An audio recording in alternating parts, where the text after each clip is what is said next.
Law enforcement admit it's a lot of lake to cover. They tell me that 90% of the charter and rental boats that they stop do not have that permit. The community law enforcement people do a great job. There's only so much they can do when they have, it's like putting a state trooper on I-77 and say, you got from Statesville to Charlotte. Have a good one.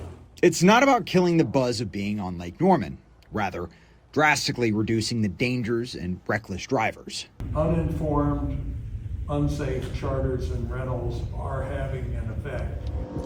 Over the past couple of weeks, regulation signs like this have been placed at boat access points across the lake.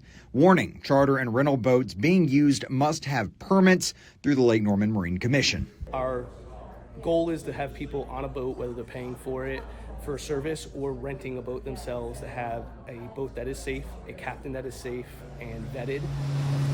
Rental boats must have a safety inspection and insurance, and charter boats must have both and a hired captain with a valid U.S. Coast Guard license. Those in compliance will get this sticker. Why? Well, during the pandemic, the lake saw a massive uptick of boat owners renting their boats or chartering people across the lake.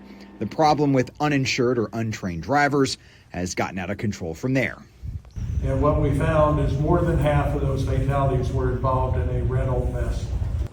There's been a big problem with enforcement, though. Lake Patrol officers tell me they've seen charter boat owners try to get around the cost. They apply for a rental boat permit because it's cheaper and doesn't require the captain to have a Coast Guard license. Still, running the risk of a $500 fine, jail time, or both. The Lake Norman Marine Commission has a list of those rental and charter companies that have that permit. You can find a link to that on our website, qcnews.com. The permit is required throughout the entire lake.